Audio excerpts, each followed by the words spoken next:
Добрый день, уважаемые коллеги! Вас приветствует Комреспубликанский институт развития образования. Сегодня мы завершаем работу Международной методической конференции «Эффективный учитель для эффективной школы». Наша конференция проходит уже 5-й раз, и для нашего института это очень важное профессиональное событие. В центре нашего внимания наша образовательная организация, участники проекта «Эффективная школа» и участники федерального проекта 500+. Но самое важное, что в этом году мы обсуждали вопросы, которые связаны со стратегией развития системы управления качеством образования. Да, очень много на уровне Российской Федерации принято новых решений для сопровождения образовательных организаций, а задача нашего института – сопроводить каждого педагога, каждого руководителя, каждую образовательную организацию, именно исходя из новых научно-методических и дидактических решений.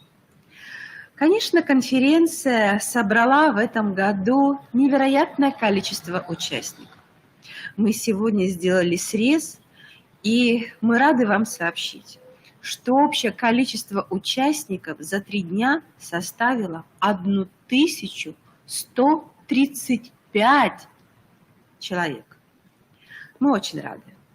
Это представители Республики Коми и Российской Федерации, Санкт-Петербурга, Москвы, Свердловской области, Тамбовской, Челябинской, Кемеровской и других областей.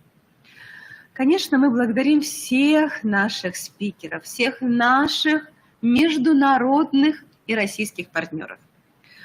80 спикеров. Из Республики Беларусь и Республики Армения.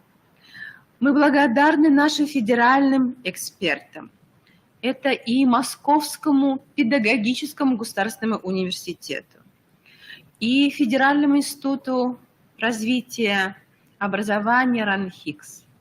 Мы благодарны Министерству просвещения Российской Федерации, а именно Институтам Российской академии образования. Конечно, мы рады, что к нам подключались и наши давние партнеры. Это университет Иннополис, АНО «Цифровая экономика». И важно, что координатором одной из первых площадок был Федеральный институт оценки качества образования. 17 площадок за 3 интенсивных дня работы. Я хочу напомнить, что 4 трека были для нас основанием для выработки тех решений, которые мы обсуждаем сегодня вместе с вами на круглом столе.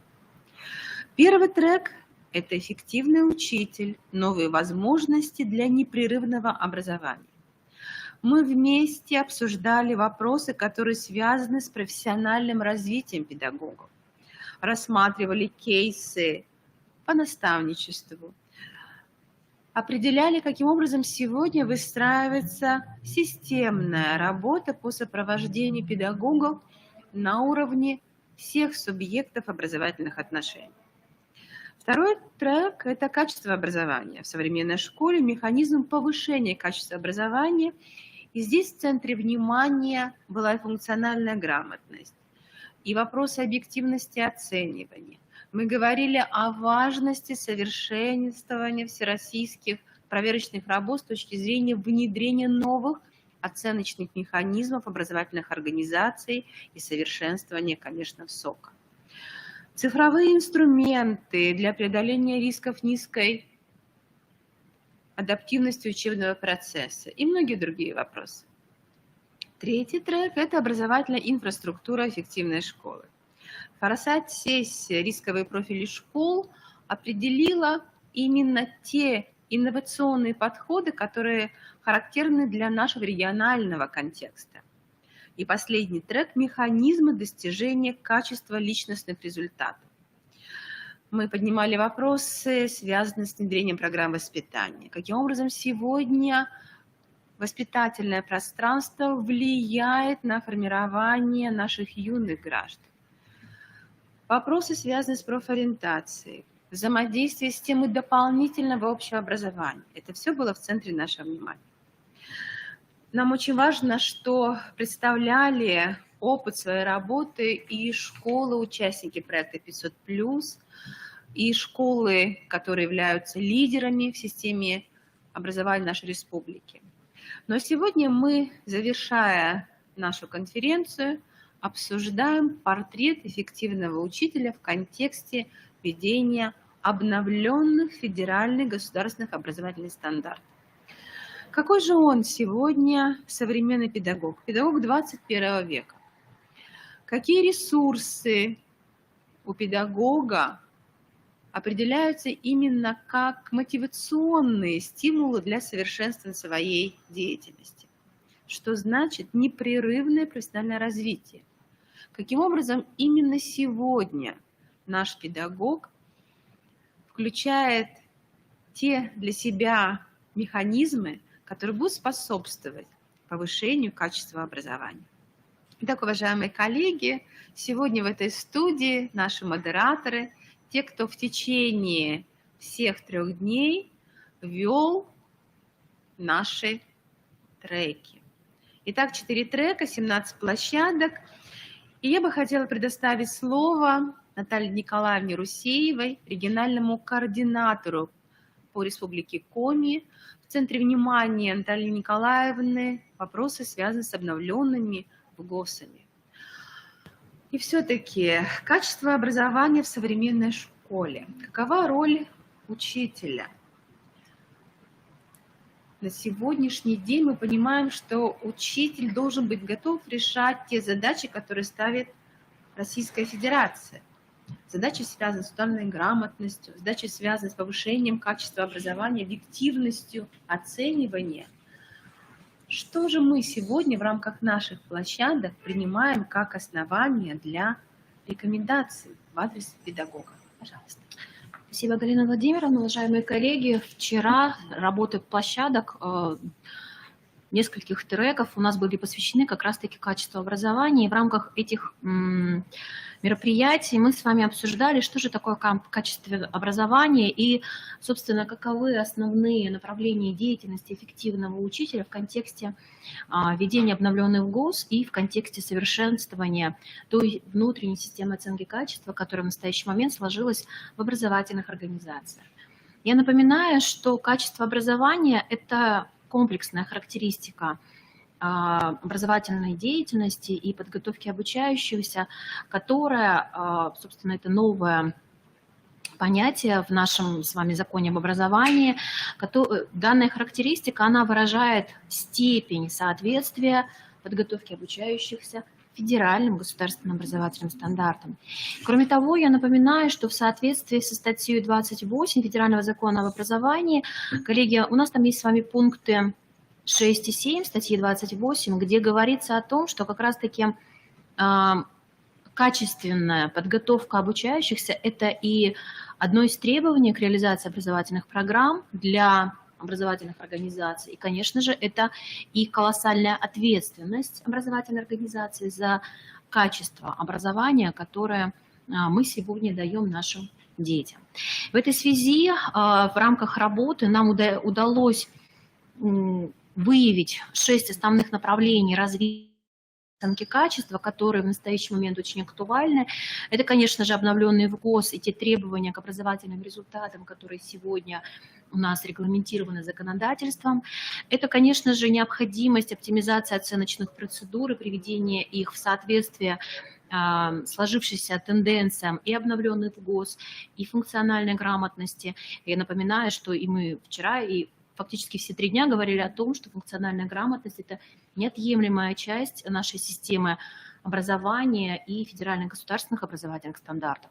Впервые они введены в такой нормативно-правовой акт. Это, конечно же, очень важное направление, которое мы тоже вчера с коллегами обсуждали, это объективность оценочных процедур. И, к сожалению, также вчера выявили проблему, что в настоящий момент действительно еще не 100% образовательных организаций понимают, каким образом достичь 100% объективности. Также мы говорили с вами о важности цифровых инструментов образования. Мы все с вами прекрасно понимаем, что те новые веяния, которые сейчас складываются в системе образования, это цифровая образовательная среда и современные дети, которые очень активно используют эту среду, и мы как педагоги не можем стоять в стороне, поэтому очень важно и нужно использовать в том числе все возможности, которые в настоящий момент у нас с вами имеются. И, кроме того, новый формат заданий, это 5-е направление развития внутренней системы оценки качества, новые форматы заданий, измерительных материалов, которые действительно сейчас мы не всегда даже можем технически выполнить на бумажных носителях, а требуют как раз-таки в том числе и проверки цифровой компетенции не только обучающегося, но в том числе и педагога. Ну и, конечно же, если мы говорим про цифровые инструменты оценки качества образования, то здесь очень важно 6-е направление развития внутренней системы оценки качества. Это как раз-таки цифровая аналитика, которая очень легко позволяет нам с вами интегрировать различные процессы и отслеживать достижения одного обучающегося. Ну и также мы вчера проговорили еще об одной особенности. Мы говорили о том, что 2 особенности, на которые хотелось бы обратить внимание в конце. О том, что федеральный государственный образовательный стандарт у нас с вами заведен отдельный параграф, который посвящен системе оценки образовательных достижений. И коллеги как раз-таки вчера обращали внимание на то, что на 2 пункта. Первое – это важность получения объективной информации о качестве подготовки обучающихся всеми субъектами образовательных отношений, это и родители, и обучающиеся, и педагоги. И второй, на что хотели обратить внимание, это использование разнообразных методов и форм обучения, кроме того, и различных методов и форм и оценки качества, потому что действительно коллеги вчера обращали внимание на то, что очень часто мы в своей деятельности используем традиционные формы контроля, это не всегда приемлемо в современных условиях.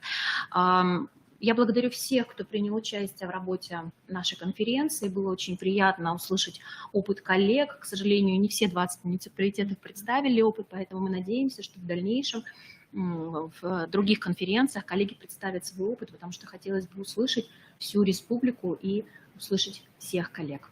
Спасибо.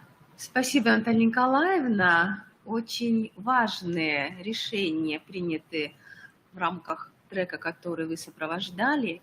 Мы предполагаем, что эти решения, они станут основанием для управленческих выводов, которые на самом деле выстраивают и ту систему, которая важна на уровне муниципалитета, на уровне республики с точки зрения совершенствования региональных механизмов повышения качества образования.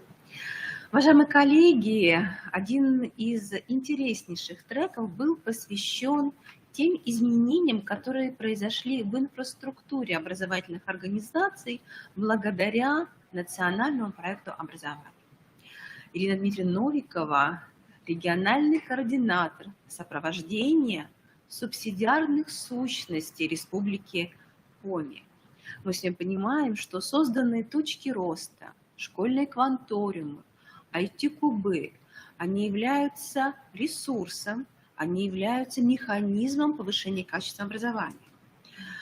Но какова же роль педагогов? Каким образом сегодня педагоги взаимодействуют? Педагоги с темой дополнительного образования, общего образования. Каким выводом пришли спикеры и участники вашего трека? Спасибо, Галина Владимировна. Да, конечно же, те федеральные проекты, которые составляют основу национального проекта образования, очень внесли серьезные изменения вообще в организацию работы школы и формирование нового образовательного пространства. И сейчас вот под качеством образования можно понимать не только сам результат, насколько качественно мы реализуем наши образовательные стандарты, но и также качество той образовательной среды, в которой обучаются школьники. И вот как раз благодаря новым субсидиарным сущностям, благодаря тем направлениям, по которым работают сейчас школы, мы видим, насколько качественно изменяется оснащение огромного количества предметов. Это в первую очередь предметы естественно-научного цикла физики, химии, биологии, как изменяется база преподавания, технологии, какие новые совершенно такие инновационные программы реализуются на уроках информатики. И, как показывает опыт, учителя уже освоили все это новое поступившее оборудование, и об этом свидетельствуют высокие достаточно результаты, которые показывают дети на интеллектуальных соревнованиях и муниципального, регионального и федерального уровней. Качественно изменилась сама среда не только для обучающихся, но и для их родителей. Вот новые школы, оснащенные новым оборудованием, они становятся центрами вообще культуры, досуга, не только для учащихся, но и для их родителей. Особенно это очень важно вот в сельских школах. Интересное направление еще заключается в том, что наблюдается интеграция между различными деятельностями, между различными субсидиарными сущностями. Это и точки роста, это и IT-кубы, и кванториумы. И вот у нас в Республике Коми сейчас открыто два центра образования. Это IT-кубы, один из которых в Усть-Куломе, он функционирует на базе школьной организации, Усть-Куломской средней общеобразовательной школы, а другой IT-куб, он функционирует как в системе дополнительного образования. В Вильгарте мы рассматривали работу такого образовательного центра. И следующее вот направление в работе этих вот новых субсидиарных сущностей будет заключаться в том, чтобы устанавливать контакты между различными образовательными организациями, между различными центрами точки роста, разной направленности. И у нас вот именно эти центры так располагаются на территории Республики Коми, что одна школа, она может взаимодействовать, контактировать с другой, близлежащей школой, но там уже функционирует оборудование по другой направленности. Вот таким образом осуществляется интеграция между различными субсидиарными сущностями. И вот как раз следующее направление, в котором и будут работать школы, педагоги, это именно направление осуществления интеграции, формирования так называемой экологической образовательной системы, формирования ландшафта, нового ландшафта образования, когда все компоненты этой структуры, этой системы взаимосвязаны между собой, а вот с точки зрения экологии классической, именно взаимосвязь между разными структурами, она обеспечивает устойчивость и дальнейшее развитие.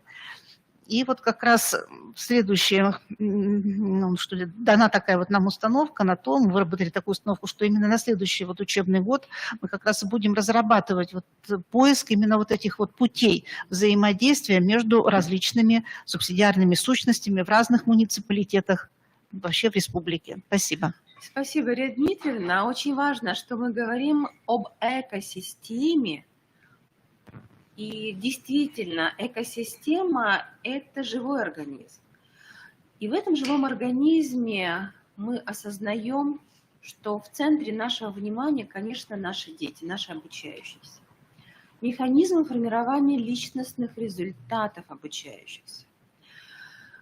Гражданская идентичность – это тот личностный результат, который стал основанием для глобальных изменений системы воспитания в Российской Федерации. Анжелика Васильевна является нашим региональным координатором по внедрению программ воспитания. Площадка была очень интересная. Федеральные эксперты, республиканские спикеры обсуждали вопросы формирования гражданского самосознания наших детей. Анжелика Васильевна, вам слово. Каким выводом вы пришли? Спасибо, Галина Васильевна. Добрый день еще раз, уважаемые коллеги. Как раз сегодня в рамках конференции состоялись кейсы, мастер-классы по внедрению, сопровождению программ воспитания в образовательных организациях.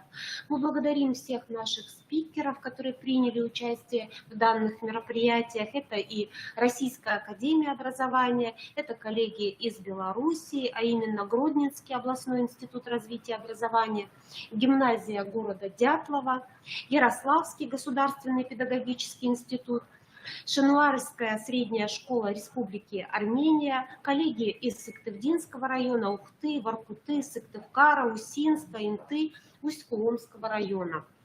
Я хочу напомнить, что главное назначение примерной программы воспитания – это помочь школе создать и реализовать собственные рабочие программы воспитания, направленные на решение проблем общего вхождения школьников в социальный мир и налаживание ответственных окружений с окружающими их людьми. Примерная программа показывает, как педагоги реализуют воспитательный потенциал их совместной деятельности с детьми и тем самым делают свою школу школой развивающей личности. В центре примерной программы воспитания в соответствии с ВГОС находится личностное развитие обучающихся, формирование у них системных знаний о различных аспектах развития России и мира. А также важной задачей, которая стоит на сегодняшний день перед образовательной организацией, это создание условий для самоопределения и социализации обучающихся на основе социокультурных, духовно-нравственных ценностей и принятых в Российской Федерации, в российском обществе правил и норм поведения в интересах человека, семьи, общества и государства.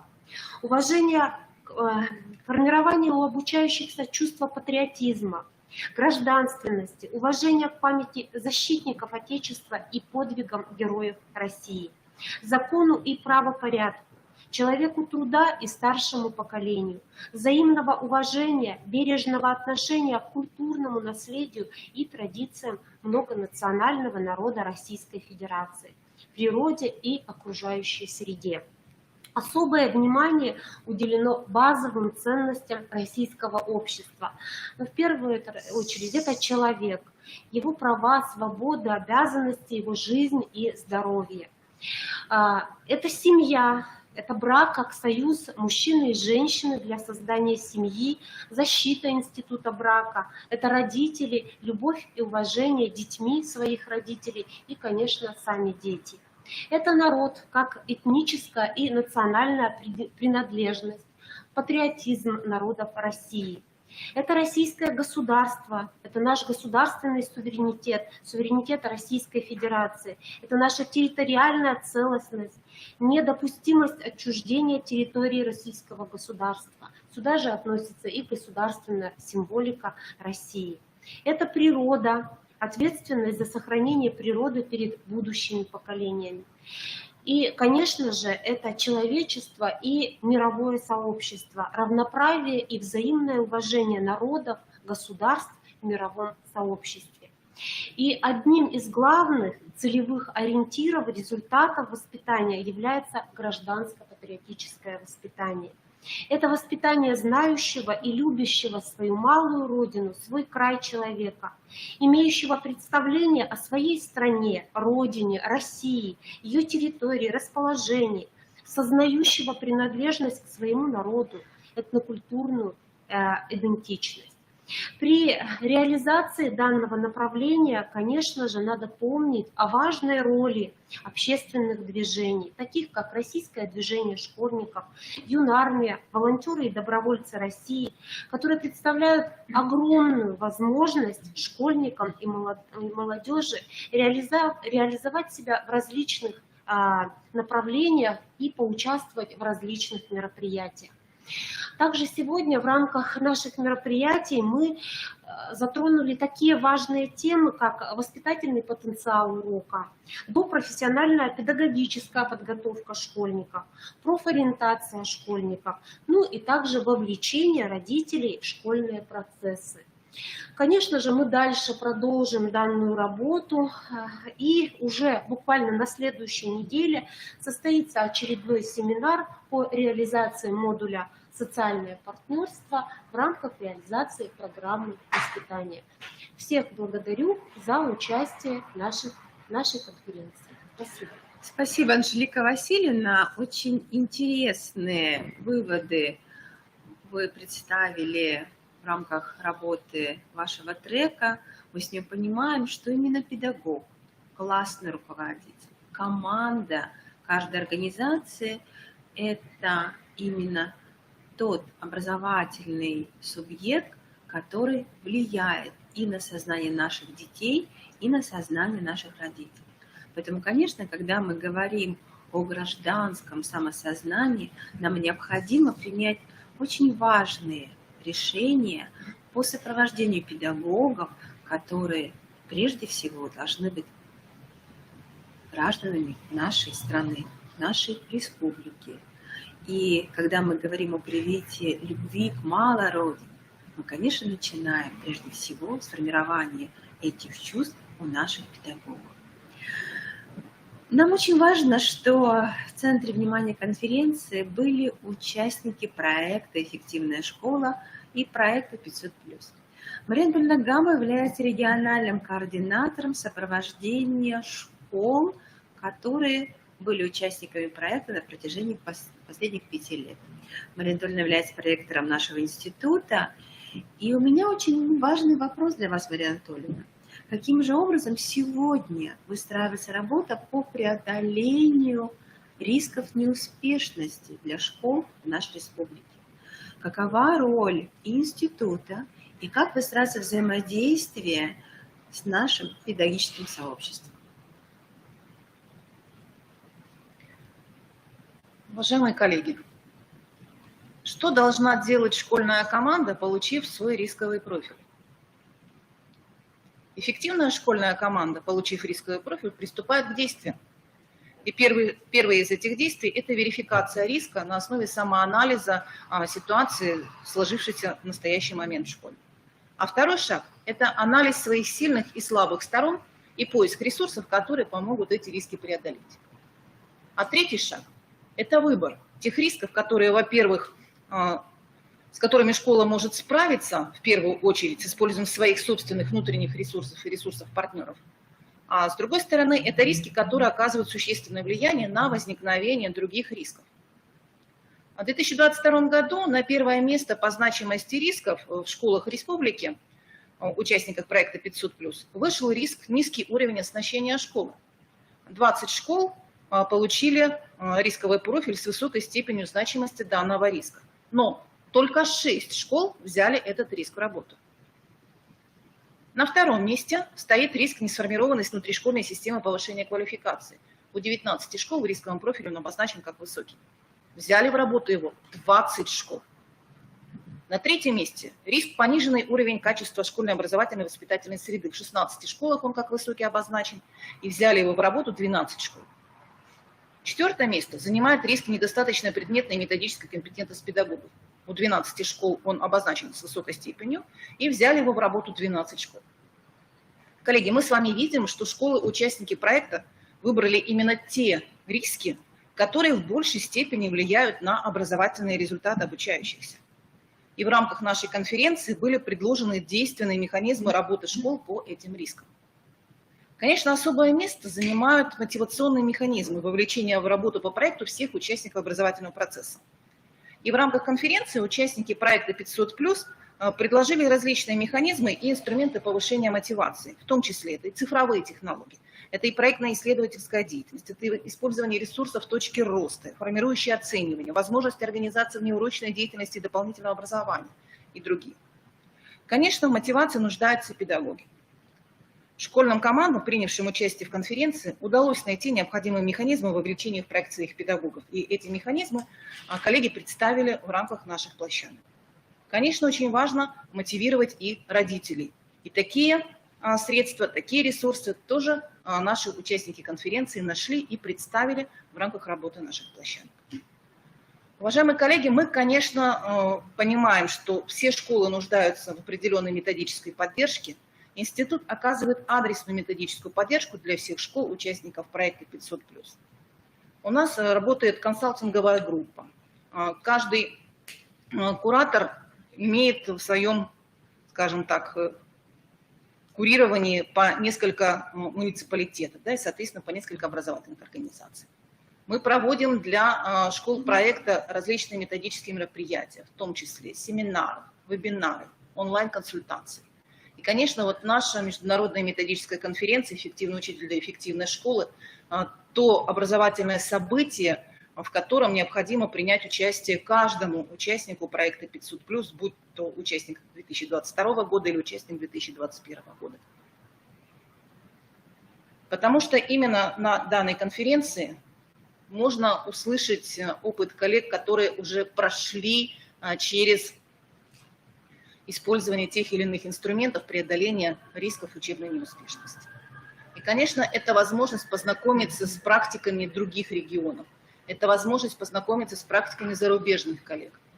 Поэтому мы благодарим всех, кто принял участие в нашей конференции, всех спикеров и всех, кто находился по ту сторону экрана в качестве слушателей. Конечно, всех, кто представил свой опыт в стенах нашего института. Спасибо. Спасибо, Марина Анатольевна. Конечно, нам очень важно, что мы формируем профессиональную мотивационную среду. Да, в Российской Федерации сформирована научно-методическая система сопровождения педагогических кадров.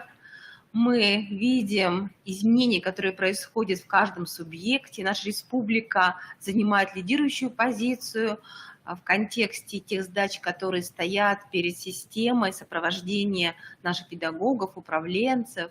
Мы одними из первыми разработали модель создания центра непрерывного повышения профмастерства. И мы очень рады, что вместе с нами вопросы, которые связаны с профессиональным развитием, обсуждают и международные эксперты, и федеральные. Итак, в рамках круглого стола мы приглашаем к участию Лидию Анатольевну Романчук. Лидия Анатольевна – учитель информатики из города Глубокой Витебской области, Республика Беларусь. Современный учитель, учитель-профессионал. Да, действительно, это принцип нашей совместной деятельности с педагогом Республики Коми. Мы именно каждого педагога рассматриваем с точки зрения его профессиональных возможностей. Это одна из высших ступеней развития профмастерства. Лидия Анатольевна, ваш взгляд на этот очень важный тезис. Пожалуйста. Лидия Анатольевна, попробуйте подключиться. Республика Беларусь, Витебская область. Лидия Анатольевна, нажмите кнопочку «Выйти в эфир». Спасибо. Ага, все, отлично, видим. Отлично. Добрый день. Приветствуем, Республика Спасибо, Коми. Галина Васильевна. Пожалуйста. Меня слышно? Очень хорошо слышно и видно. Пожалуйста. Спасибо. Добрый день, дорогие коллеги. Вас приветствует Республика Беларусь. Небольшой город Глубокое, столица Вишневого фестиваля. Ну, вы меня извините, я чуть-чуть простыла, поэтому я постараюсь как можно громче говорить. Что ж, тема, конечно, актуальна. Современный учитель, действительно учитель-профессионал. Взгляд в будущее.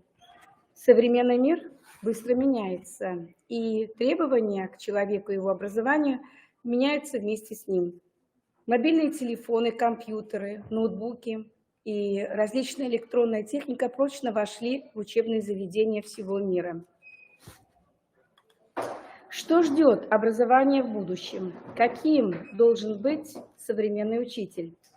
Профессия педагога самая важная в современном мире. И учитель – это человек, который стоит между наукой и маленькой личностью. Какими же качествами должен обладать учитель? Что он должен знать и уметь?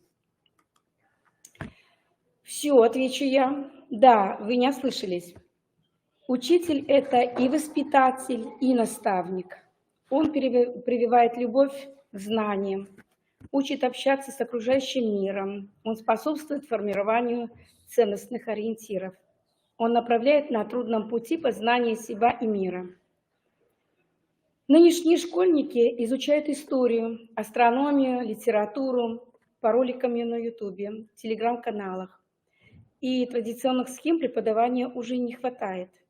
Детей, которые привыкли к тиктокам, трудно увлечь пересказом школьного учебника.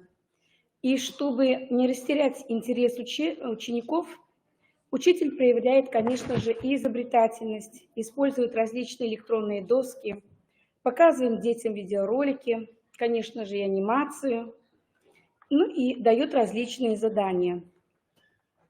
Раньше многим учителям было достаточно просто транслировать информацию из учебника, но сегодня это уже недостаточно. Ведь современная школа должна не только передавать детям содержимое учебного плана, но и развивать их эмоциональный интеллект, учить их мыслить не шаблонно.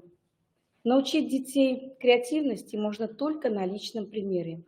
Не просто требовать от детей творчества, а демонстрировать им творческий подход к собственной работе. Например, можно придумывать различные интеллектуальные игры и ставить перед учениками нестандартные задачи. И это все превратит скучную рутину в обмен интересным решением, которые придумывает учитель в своей работе, а школьники в своей учебе. Как вы видите на слайде, какой же должен быть современный учитель? Учитель, хочется сказать еще, что учитель является также и воспитателем, и наставником. Учитель, несомненно, является и артистом, писателем, художником, певцом. Одним словом, учитель – это творческая личность. Таковы реалии времени. Только творчески работающий педагог, социально активный, конкурентоспособный, сможет воспитать талантливого ученика.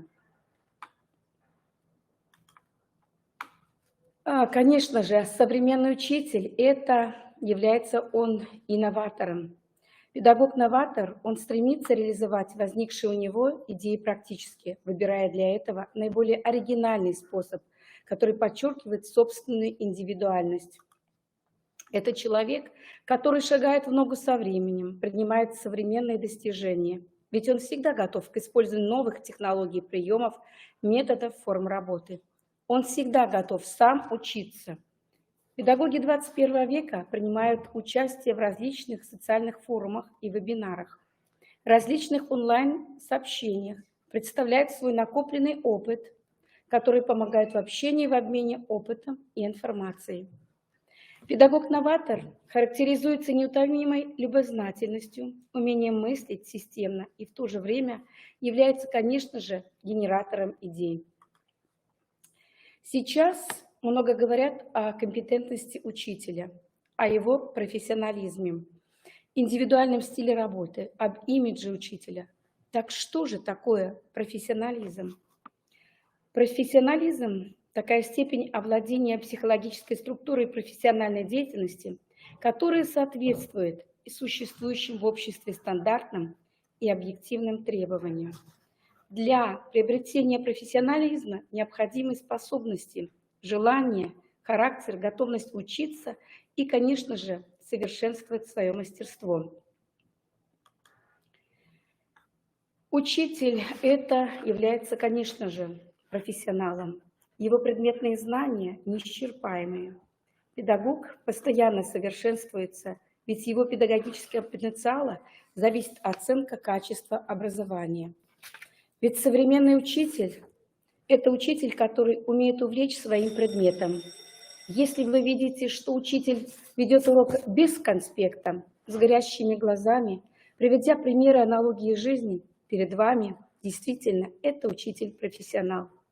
Такие педагоги смело используют различные игровые сценки, приводят конкурсы и соревнования на уровне класса, даже дарят детям символические такие призы, например, ручки или календарики, закладки. Школьники стараются не пропускать их, конечно же, занятия, всегда к ним готовятся, и каждый урок становится для них сюрпризом.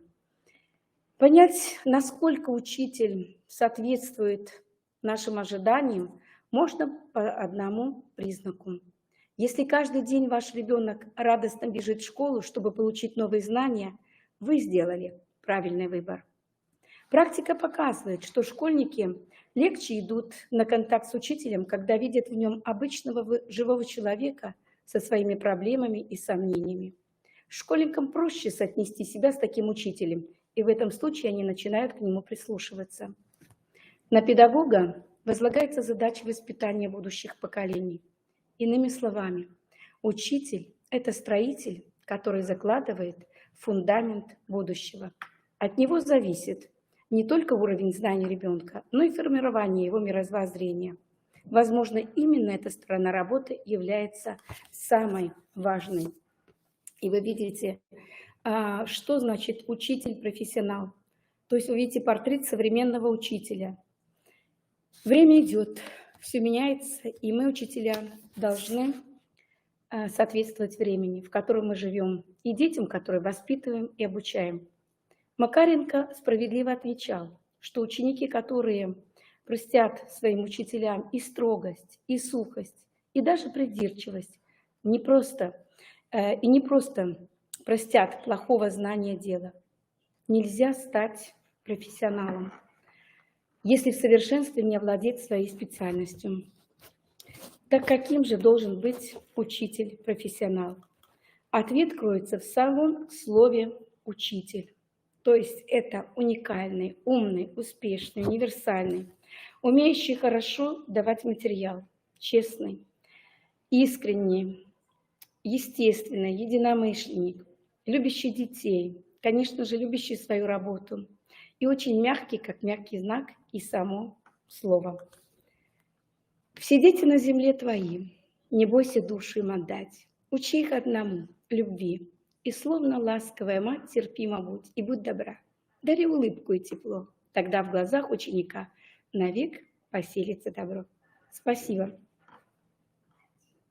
Лидия Анатольевна, благодарим вас за тот оптимизм и за ту уверенность, которую вы вселяете в своих детей. Вы счастливый человек. У вас сегодня горят глаза, и мы понимаем, что именно с такой прекрасной улыбкой вы выходите каждый день в класс. И это дорогого стоит. Поэтому благодарим вас, уважаемого учителя из Республики Беларусь, за то, что вы действительно сегодня с большой буквы учитель, и вы размышляете, анализируете, а самое главное, как я понимаю, вы еще и наставник. Вы еще наставник учителей. Спасибо вам большое. Спасибо большое большое. выступление. Спасибо. Уважаемые коллеги, Наталья Николаевна Шевелева, заведующая кафедрой педагогических технологий непрерывного образования Института непрерывного образования Московского государственного педагогического университета. Наталья Николаевна, просим вас подключиться к этому столу. Мы сегодня говорим об эффективном учителе, о современном учителе, модели непрерывного сопровождения наших педагогов. Они очень разнообразные. В чем же роль сегодня системы дополнительного профессионального образования? Какие новые решения предлагает наш федеральный государственный университет, кузница педагогических кадров Российской Федерации? Вам слово. Здравствуйте, уважаемые коллеги, меня слышно? Очень хорошо видно и слышно, да? Галина Владимировна, позвольте представить, мы не федеральный университет, мы кузница столичного образования, мы Московский городской педагогический университет. Но, тем не менее, мы дружим со многими вузами, и действительно, на сегодняшний момент мы задумались о том, каково же персонализированное образование педагогов. Когда я готовилась к этому выступлению, почему-то мне вдруг захотелось обратиться к картине Айвазовского и понять, ведь каждый корабль идет своим путем, несмотря на то, что, может быть, у них одинаковый груз, задача, но тем не менее где-то сильная команда, более ловкие моряки, сильные паруса, и для каждого корабля нужен свой путь. И действительно в экосистеме непрерывного образования на сегодняшний момент есть определенные вызовы, и мы задумываемся, как же организовать данную деятельность для того, чтобы в том числе и в условиях обновленных ВОС наши педагоги, руководители сумели эффективно организовывать образовательную деятельность. В этом плане мы активно ведем научно-исследовательскую работу. В частности, в прошлом учебном году была очень интересная работа по разработке и апробации стратегии модели управления профессиональным развитием педагогов, которые были положены в дальнейшем в систему непрерывного образования в столице. Уже не первый год мы реализуем проект «Новый учитель Московской школы». Его задача подготовить педагогов из студентов непедагогических вузов. К нам приходят такие студенты, которые хотят быть педагогами. И вы увидите на слайде, что проект растет, проект развивается. Буквально вчера у нас была презентация наших выпускников, те, кто закончили программу повышения, программу профессиональной переподготовки, перед директорским корпусом Москвы, Департаментом образования и науки города Москвы, и многие директора заинтересовались нашими выпускниками. На слайде вы видите изображены вузы, с которыми мы работаем, и школы-партнеры, кто были в этом году и на базе которых мы осуществляли стажировку. Программа повышения квалификации, 35 слушателей мы выпустили, студентов непедагогических вузов, и они готовы продолжать деятельность, и 23 слушателя программы профессиональной переподготовки. Для того, чтобы дать квалификацию информатика, физики, химии, биологии, технологии, педагога дополнительного образования, каждый студент, кто пришел на эту программу, это студент либо бакалавриата, либо магистратуры, выбирал тот трек, который ему необходим. И кто-то осваивал методику информатики, кто-то методику физики, химии, и те инвариантные обязательные модули, которые в дальнейшем пригодятся ему именно в области образования. В частности, по результатам научно-исследовательской работы, которую я сказала выше, нами разработаны образовательные треки дополнительного профессионального образования педагогов. Это когда педагог сам или руководящий работник составляет ресурсную карту, индивидуальный образовательный маршрут, и мы можем ему предоставить тьюторское сопровождение на протяжении реализации всей программы. Трек дефицитарный, когда слушатель программы проходит диагностику, определяет свои профессиональные дефициты, составляется ресурсная карта, индивидуальный образовательный маршрут. И также мы можем предложить ему тьюторское сопровождение, где он определит свои дефициты, найдет смыслы в реализации образовательной деятельности. И третий образовательный трек, когда после встречи с тьютором, после тьюторской сессии, он определит индивидуальный образовательный маршрут и будет работать на совершенствование профессиональных компетенций. Практика применения дефицитарной модели реализовывалась у нас уже очень давно. На слайде вы видите изображены регионы Российской Федерации, которые принимали участие в реализации данной модели, педагоги русских школ за рубежом и регионы Российской Федерации. Педагоги проходили диагностику различную. Это и традиционная предметная методическая, психолого-педагогическая, коммуникативная. Диагностика, направленная на работу в цифровой среде, работу с дистанционными образовательными технологиями по формированию функциональной грамотности обучающихся. И в результате составлялась карта уровня владениями и компетенциями для проектирования индивидуального образовательного маршрута. Педагог автоматизированно подбирал себе модули, которые ему необходимы. Мы это делали совместно с площадкой «Универсариум». На слайде вы видите изображен личный кабинет педагога. Вы видите, где есть вкладочка «Мое обучение», «Моя диагностика» и каталог курсов. Вот такой профиль компетенций педагогов был. В частности, на слайде изображен профиль компетенции предметной по математике. И мы видим с вами, что где есть поле дефицитарное, а где есть поле с высоким уровнем владения компетенцией. И педагог самостоятельно мог выбрать модули в свою индивидуальную образовательную программу, которые ему интересны. Точно так же было и на программе «Новый учитель», когда у нас студенты непедагогических вузов формировали свою ресурсную карту, выбирали те модули, которые для них наиболее соответствуют потребностям и дефицитам. Интересный проект был реализован, в частности, для повышения квалификации педагогических работников СУНСОС при Санкт-Петербургском государственном университете. Были предложены после составления ресурсной карты 10 программ повышения квалификации, стажировки в топовых школах города Москвы и Санкт-Петербурга и программа профессиональной переподготовки. Она тоже была многомодульная, где каждый мог выбрать тот образовательный трек, который ему интересен. Также через дефицитарную модель и через сопровождение тьютера нами были реализованы программы для города Казани, где мы составляли индивидуальные образовательные маршруты под тот целевой запрос, который был необходим. И образовательный трек «Тьюториал», наиболее затратный, но тем не менее очень эффективный, был реализован как для Казани, так и для Якутии, когда после тьюторской сессии слушатель составлял ресурсную карту совместно с тьютором, проектировался индивидуальный маршрут и осуществлялась реализация программы стажировочные практики по индивидуализации тьюторства в образовательных организациях Москвы и Подмосковья. Очень интересная практика, на ваш взгляд. Ну, здесь вы видите изображены стажировки, как индивидуальные, так и групповые, в результате реализации данного трека. Еще очень интересный проект, и, на наш взгляд, он имеет перспективу, он очень важный. Коллеги сказали о том, что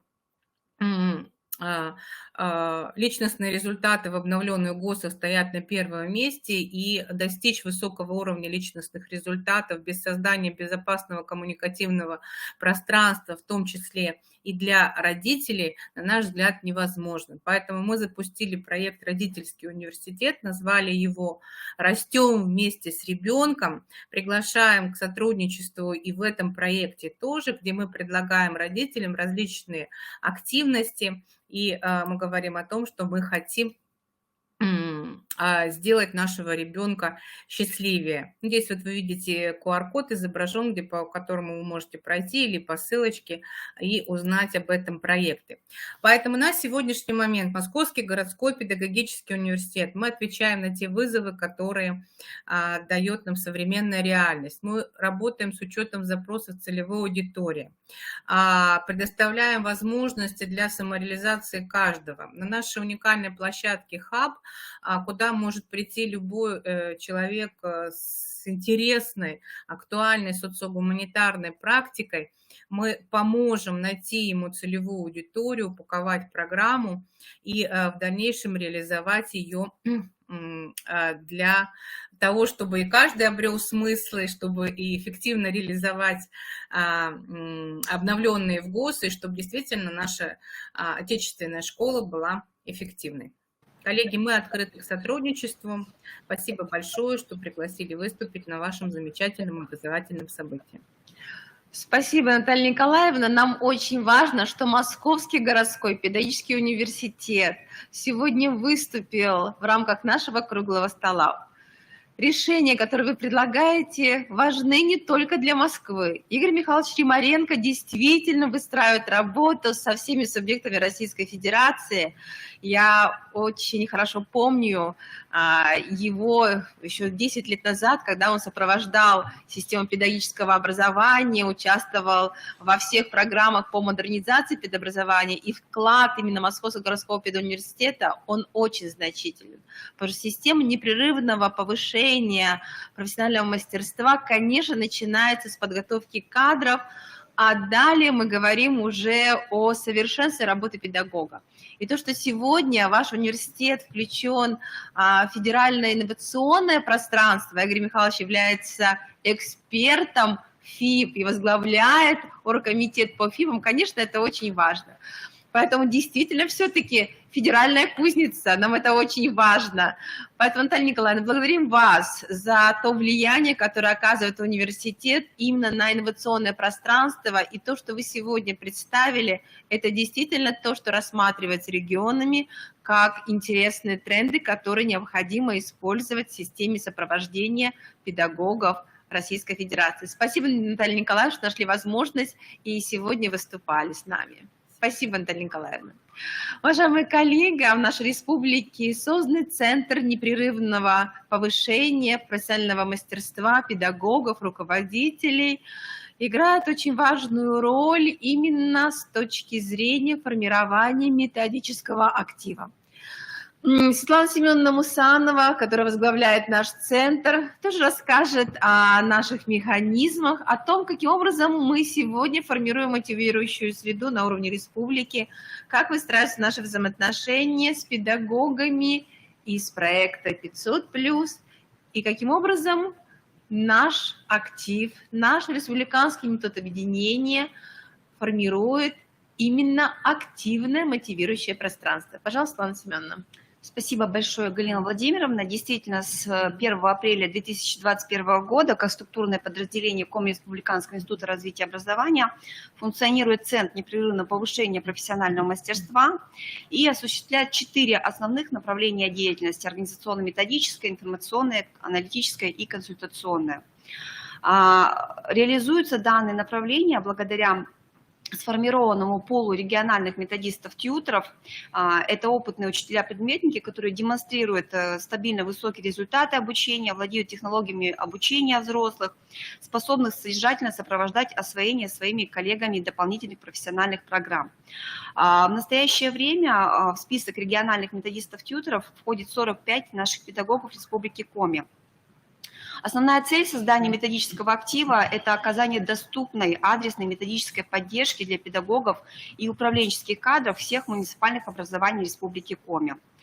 Деятельность методического актива направлена на поддержку, консультирование, сопровождение педагогов через выявление профессиональных дефицитов, внедрение в процесс профессионального развития педагогов программ формирования компетенций, совершенствование предметных компетенций наших педагогов, организацию анализа и интерпретацию результатов процедур оценки качества образования и формирование на их основе и последующую реализацию рекомендаций по совершенствованию методик преподавания, выстраивание индивидуальных образовательных маршрутов профессионального мастерства, вовлечение педагогов в экспертную деятельность и оказание поддержки молодым педагогам в реализации программ наставничества.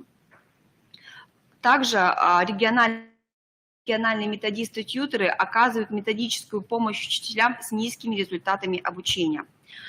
В состав методического актива, как я сказала, у нас в настоящее время 45 методистов, педагогов, это педагоги, которые имеют высшую квалификационную категорию, стаж работы каждого из них не менее 5 лет. Методический актив пополнили эксперты ЕГЭ и ОГЭ, руководители республиканских методических объединений, лидеры профессионального сообщества, педагоги, которые имеют стабильно высокие результаты обучающихся, педагоги опорных школ Республики Коми. Каждый из наших методистов прошел обучение и в рамках курсов повышения квалификации, которые организует Коми Республиканский институт развития образования, а также курсы, которые организует Академия Министерства просвещения Российской Федерации. То есть каждый методист-тьютор, который входит в наш актив, является сертифицированным тьютором. Таким образом, непрерывное профессиональное развитие наших педагогов является основной составляющей Центра непрерывного повышения профессионального мастерства, и лучшие педагогические кадры задействованы в данном процессе и оказывают качественную методическую помощь каждому педагогу, который в этом нуждается. Спасибо, Светлана Семеновна. Действительно, очень закономерно, что мы завершаем международную методическую конференцию, обсуждая вопросы эффективного взаимодействия внутри нашего педагогического сообщества. Да, созданный центр – это структура, но внутри структуры самое важное, что великолепные методисты, профессионалы выходят на новый уровень профессионального мастерства. Уважаемые коллеги, мы с вами находимся в ситуации очень быстро изменяющегося мира. Это VUCA-мир, который требует и новых компетенций. Компетенции, которые сегодня связаны именно с глобальными изменениями. Мы, представители Института развития образования, руководители, педагоги, должны быть всегда готовы к этим изменениям. Одно из интересных качеств, которые сегодня должны быть присущи каждому человеку, это качество антихрупкости. Именно наша стабильная деятельность, наша гражданская позиция, наше творчество, наша креативность определяют и те факты, которые сегодня способствуют нашей новой задаче. Мы сегодня формируем педагогов с нестандартным мышлением. Мы сегодня должны выйти из наших шаблонов. И именно обновленный стандарт определяет, что функциональная грамотность – это качество личности не только для наших обучающихся, но и для наших педагогов. Уважаемые коллеги, сегодня мы в едином образовательном и профессиональном пространстве, и это пространство, в центре которого именно педагоги. Педагоги, ради которых сегодня мы проводим нашу конференцию. А педагоги каждый день приходят в образовательные организации разного типа, разные с точки зрения школьных укладов. Но самое важное, что основная задача и цель нашей деятельности – это сопровождение нашего уникального настоящего и удивительного будущего, сопровождение наших детей, которые должны чувствовать себя счастливыми и сегодня, и чувствовать свою уверенность в завтрашнем дне. Поэтому, уважаемые коллеги, я желаю вам от имени Института развития образования прежде всего именно этого ощущения благородной миссии сопровождения наших детей. И вот это благородство, оно формируется именно тем, что мы едины в своих целях, в своих смыслах. Я благодарю всех, кто принимал участие в международной методической конференции. И приглашаю вас в следующем году стать участниками уже 6-й международной методической конференции. Коллеги, спасибо вам. Всего доброго. Мы завершаем работу нашей конференции.